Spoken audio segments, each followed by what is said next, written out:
Welcome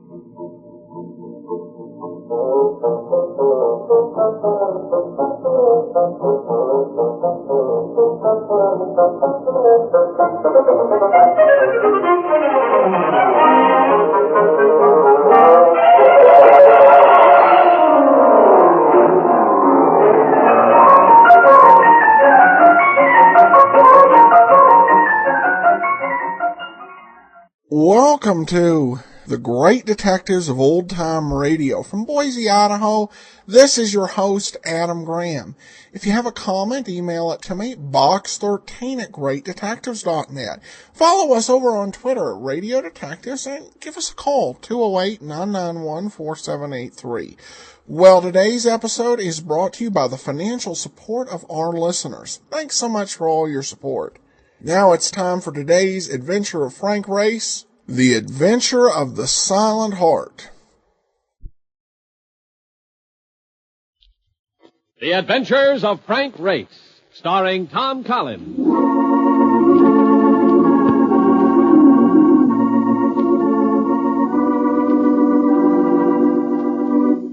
The war changed many things, the face of the earth and the people on it.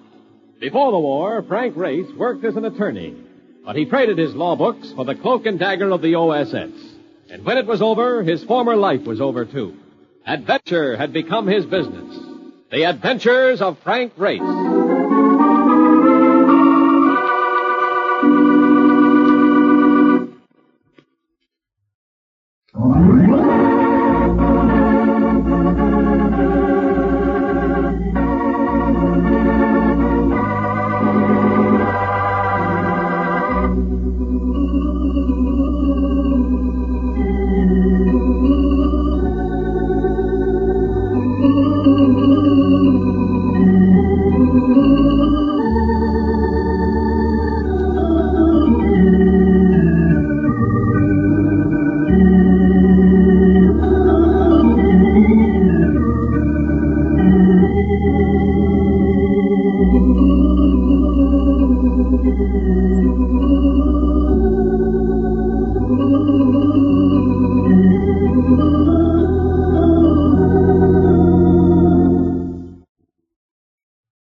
We join Frank Race for The Adventure of the Silent Heart.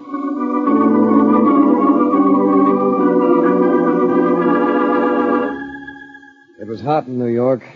One of those summer days when the newspaper sent cameramen on the prowl for some citizen sufficiently touched with the sun to try finding an egg in the sidewalk. For the moment, I felt like the egg. But coming out of the furnace blast of the street into the air-cooled offices of Trans-Columbia Life Plan was like passing from this vale of tears into some unexpected Valhalla. Oh, ain't this something?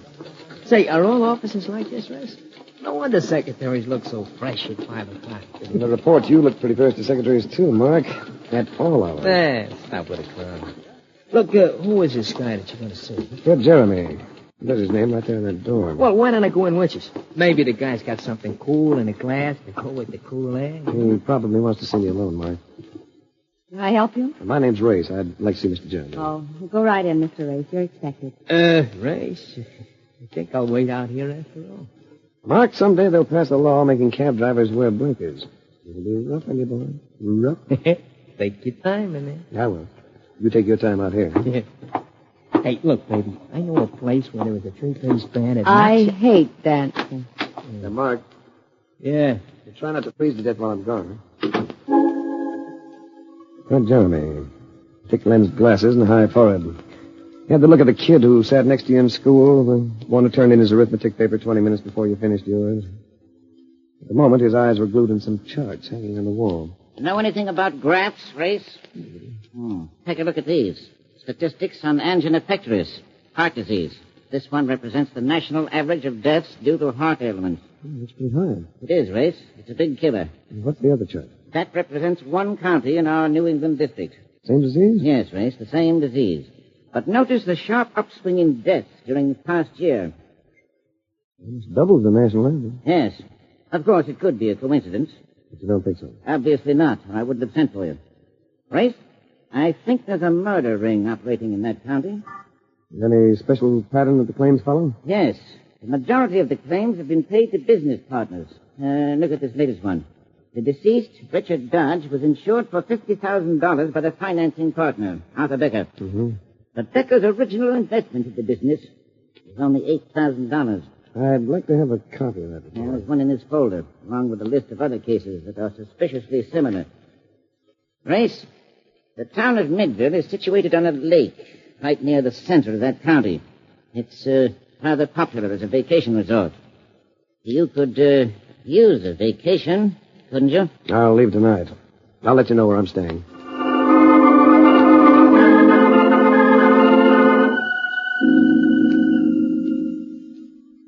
Oh, brother, what a layout. Now, this is living, Race. And did you see those gorgeous chicks down by the lake?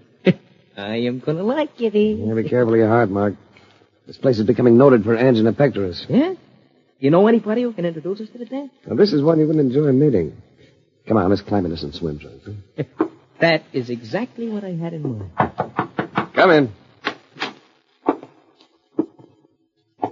Mr. Rafe, That's right. my name is Arthur Becker. The fat man. But the way he carried himself told me that muscles were hidden under those layers of flesh. Muscles that would respond viciously if ever he was cornered. His eyes were those of a hunter. Light blue and cold. Very cold. Too cold for this to be a vacation. My business partner, Richard Dodge, passed away a short time ago. I had him insured to protect my investment. I understand you're investigating the claim. Who sells you your information, Becker? This is a small town race. You sent a wire reporting your arrival to the insurance company. The boy who took the wire has rather a poor sense of ethics. He reads things. What do you want, Becker? What do you want, Race? I might help you to find it quickly and save us both a lot of time. You insured Richard Dodge for $50,000, but you only invested $8,000 in the garage here. It doesn't add up. I like Dodge. He was a competent mechanic with a good reputation. And according to the medical report, when the insurance examination was made, he was a very healthy mechanic with a very good heart.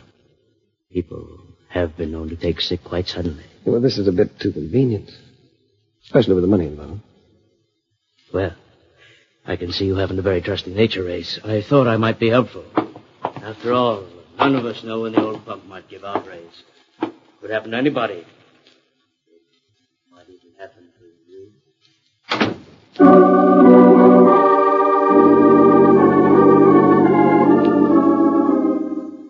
In checking around Midville, I found that Richard Dodge, the latest victim of the heart disease racket, had a mother. I went to see her. I can't understand what happened to my boy, Mr. Reed. He was so big and strong. Played football when he was in high school, you know. Did he have any insurance? Any payable to you, I mean? He did before he went into the business with Mr. Becker. But then Richard increased his old policy and made it over to Becker so that the premiums wouldn't cost too much. You mean Richard paid the premiums himself? No, I paid them. I had a little money left over from my husband's pension. I see. I have some pictures of my son in his football uniform and when he was a soldier. Would you like to see them, Mr. Reed? No, I'd... Yes. Yes, Mrs. Dodge. I'd like to see them.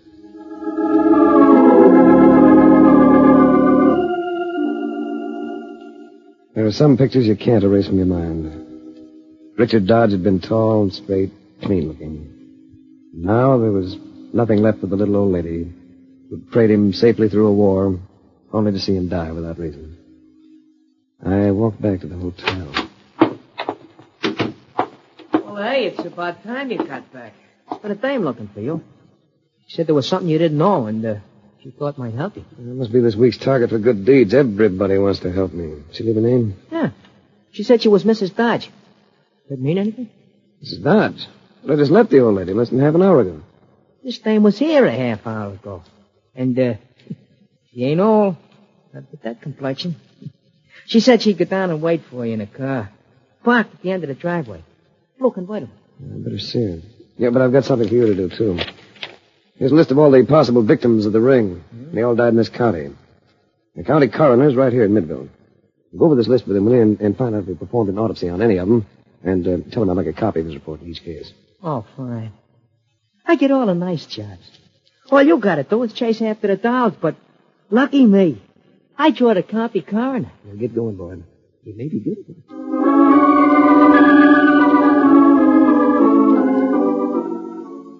The blue convertible was at the end of the driveway, all right. The girl behind the wheel steered to the highway.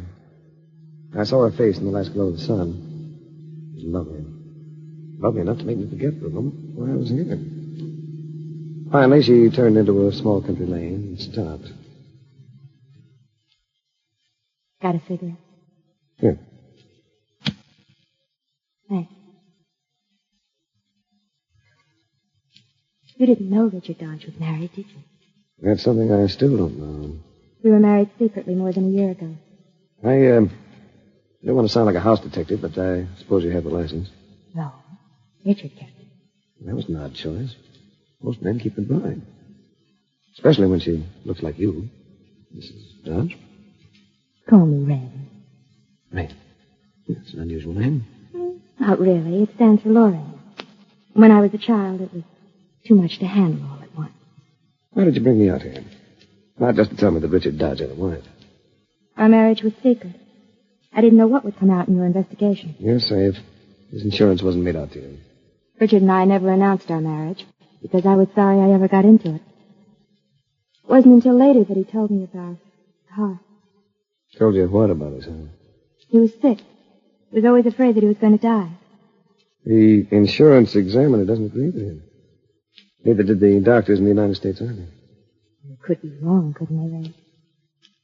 You believe me, don't you? She leaned toward me, and her eyes were blue in the dusk. Blue and smoky as a Harlem band at midnight.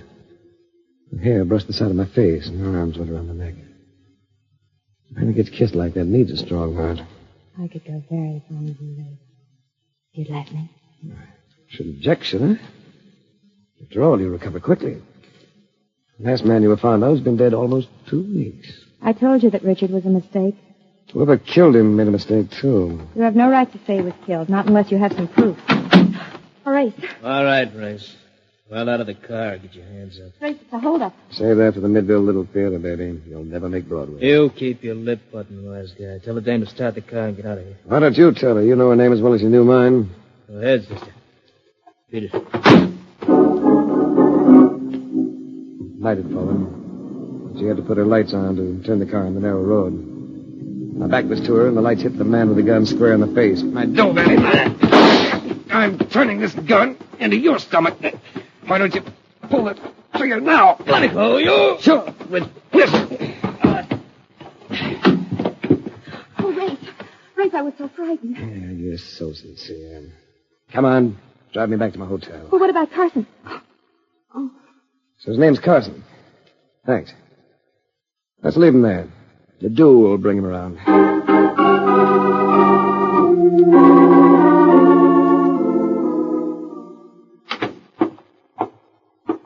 Brother, what happened to you? You got lipstick on your mouth with the rest of you. What did she do, kiss you and then push you into a concrete mixer? Yeah, rival popped up. A fellow named Carson. How'd you make out with the car? Fine. But killed a whole quart of elderberry wine. He makes it himself. How about the death report? He says they was all just plain heart failures. Said we was wasting our time. You too, huh? You know, some I think I'm going to turn in early. That wine has made me woozy. It'll probably have me a Technicolor hangover. A few minutes ago, everything looked blue, and now everything looks yellow. Isn't that funny? Yeah. Yellow. What looks yellow, Mark? Everything. It's funny, everything. Mark, light up, boy. You're right here in the couch. Right. What's the matter with me? Your order, please. Tell room service to shoot up some ice and plenty of black coffee right away. And send the house doctor up. Hurry. What is it? I feel... Yeah, Mark, you gotta be quiet, boy. I'm afraid you're gonna have a heart attack. Got about a 50-50 chance to save your life.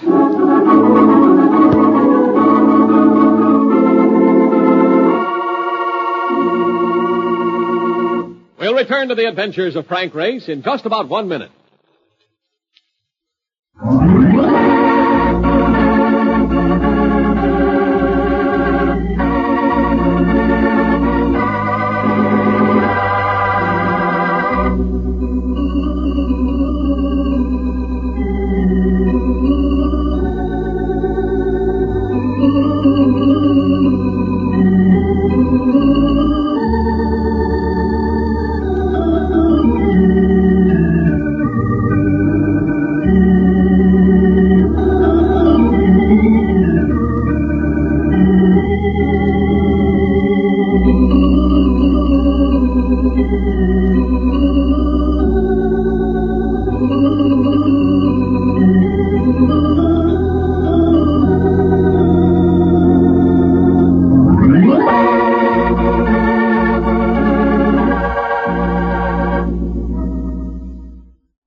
And now, back to the adventures of Frank Race.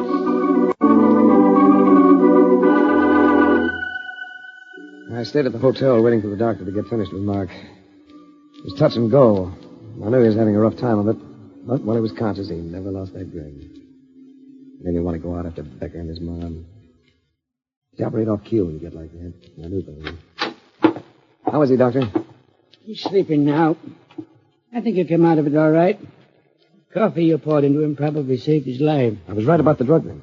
Yes, an overdose of digitalis. Administered orally. If he'd gotten a bit more of it, nothing would have helped. How did you spot it? He had yellow vision. I know that color distortion's often the result of a heart depressant. Yeah, it could be caused by something else.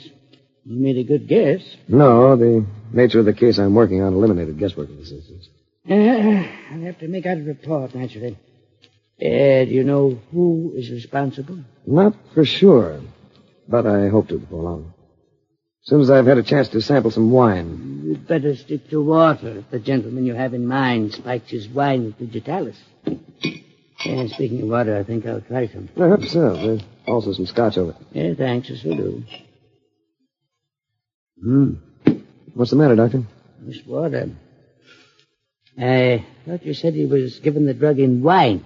You mean there's some in that water? Enough to kill a mule, I'd say. I'd better have his analyzed. Yes. I'd better start shopping around for a new suspect. The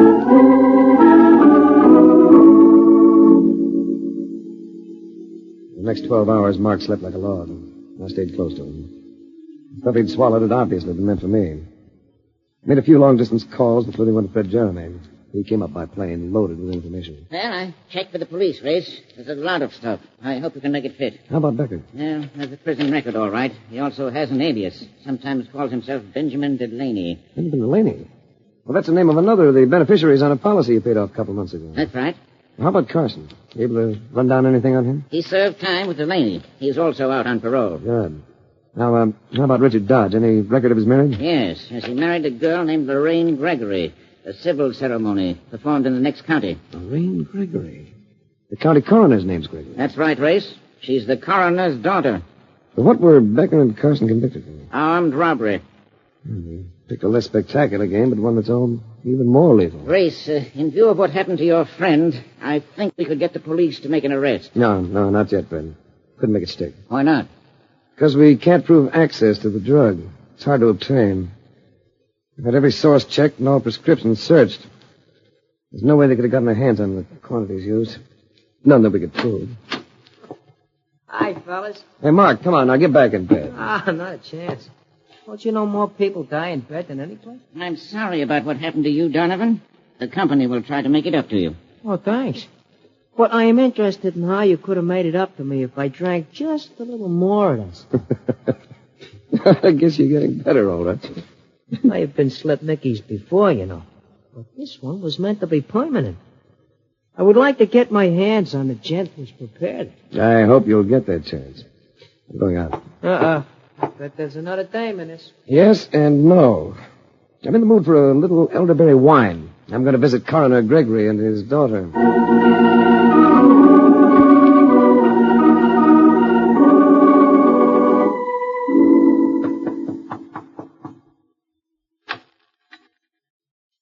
Oh, hello. Hello yourself. Your father home? Come to ask for my hand, please. I'll ask for your hand, baby. I'll be carrying handcuffs in mine. Who's out there, Rain? A man named Race. He wants to see Father. Well, bring him in, girl. Enter, Mr. Race. Mother, Dad, this is Mr. Race. I'd like to talk to the coroner officially and alone.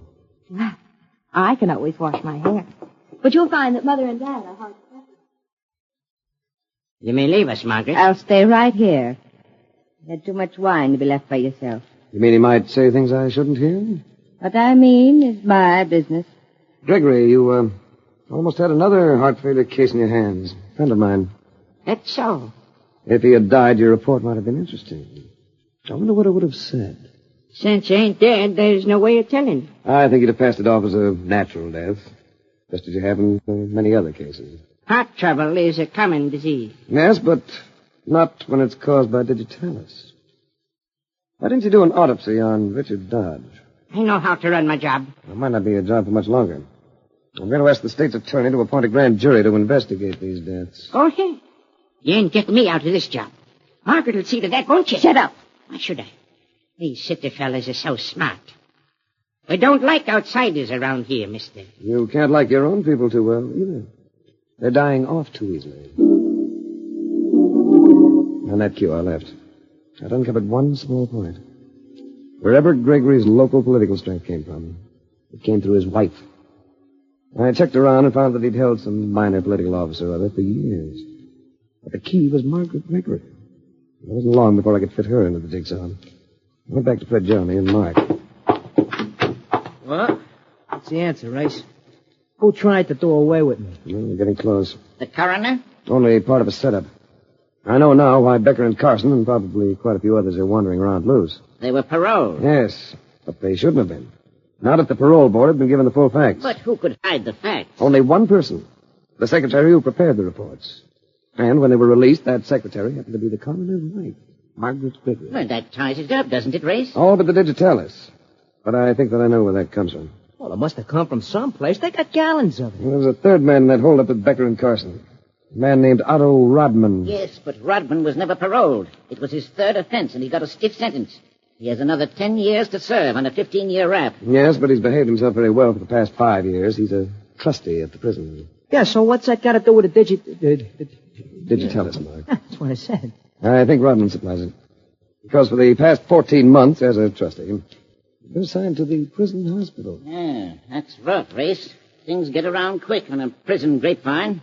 If we went in to investigate, he'd know it before we got to him. Well, not the way we're going to do it, Fred. I'm going to set up with the state's attorney. Mark and I are going into that state prison as a pair of convicted hijackers.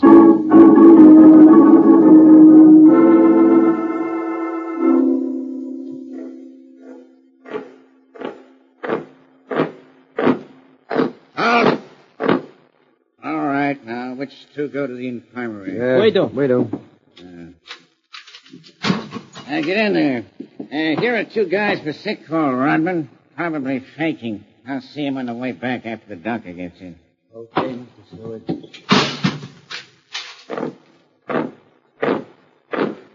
What are you guys in for?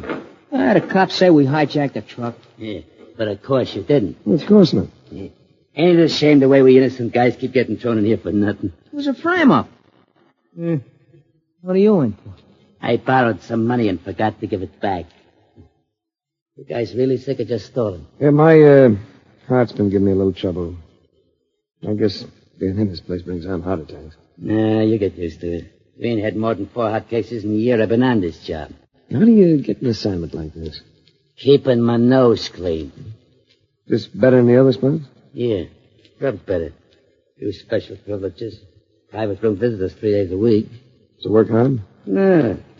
Guys gotta be pretty sick before they let them stay in here. Mostly it's the clerk's job. Keeping records, ordering supplies. Those books right there beside you. That looks pretty simple. Aspirin, bandages, codeine, and digitalis. Quite a lot of digitalis. Large order every month, yet you've only had 4 heart cases in more than a year. Well, the stuff spoils the stamp here. You gotta make sure it's fresh. Besides, you better put that book down before the doc gets here. Get over and sit on that bench. Rodman, you've been slipping that digitalis out of here 100 grains a month. To Becker and Carson. You're crazy. You're nuts, both of you. Watch him, Race. What are you, a couple of stools? Rodman, you're an accessory to more than 20 murders, and you'll die for it unless you get smart. Die? Will I? Put on that scalpel, Rodman. Put it in here. Look out, Race. Stay back, Mark. This thing is sharper than a razor. Can you take it? I'll kill you and... Drop it. Drop it. Look, Rodman. There's an electric chair in this set up someplace. Who's going to sit in it? You, or Becker, and Carson, and the Gregories? All right. All right, I'll talk. Save it. I'd like the warden and a couple other people to hear it. Open up, guard! Hey, you know something, Race? I'll bet we're serving the shortest sentence anybody ever served here.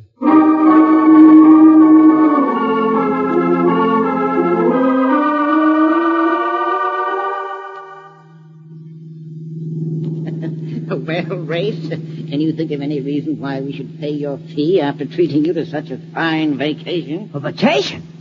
Are you kidding? I almost become a corpus delicious. Oh. Mark, Latin and you do not make a team. That's good. I certainly am. What a ring. The coroner and his wife and daughter and a pair of cutthroats. Hey, you know something, Race? That Rain dame wasn't bad looking. I don't think she was so bad. Maybe her family just roped her into it. Huh? She's working on your heart for the second time. What do you mean the second time? What do you think poured that stuff into your drinking water? You mean she did it? Why, that two-time and no good thing. That would have gone on if you hadn't stopped it, Race. You've saved the company a lot of money. I wanted to talk to you about that, Fred. You never paid Becker for the death of Richard Dodge, did you? No, and we won't have to now. Now, those premiums were paid by Dodge's mother, Fred. Sweet old lady. She's the real victim of this. Oh, I see what you're driving at, Race. I think I can arrange to have the claim paid to her. Ah, thanks, Fred. You're a decent guy.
The Adventures of Frank Race, starring Tom Collins with Tony Barrett as Mark Donovan, comes to you from Hollywood. Others heard in tonight's cast were Virginia Gregg, Michael Ann Barrett, Jack Crucian, Ted Poneltz, and Wilms Herbert. This series is written and directed by Buckley Angel and Joel Murcott. The music is composed and played by Ivan Ditmars. Be sure to be with us again this same time next week for another dramatic chapter in The Adventures of Frank Race.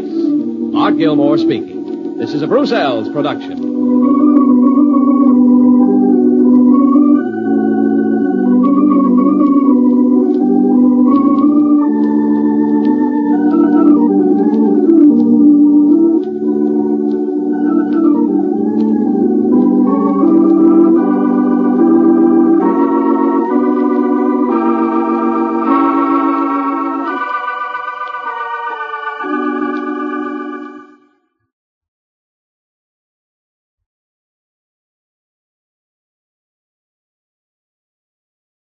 Welcome back.